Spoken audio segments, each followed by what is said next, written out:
yam sengna election ama pangthokpa haibase koi mamangda thengnarakpa dumaina ki hogiba tangka kaya da so koi report leise dum tawe ana ngasi su adugumba ekoi report gi adugi tanja doni ngasi ekoi gi ngasi pangthoiba election si su adana report ngasi pangthoiba si yam sengna yamna ingna chikna mamangai ge dumaina dum yam fajana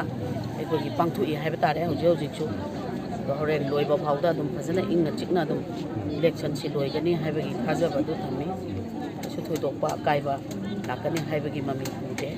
okay madam gi speculation da polling session si oina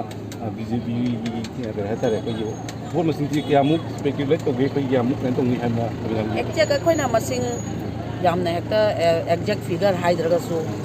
maximum vote sing sida koina hena loina chatkani haibasi sidi full confidence ne da koina vote che hen kani mai choi da pakani haibi thajaba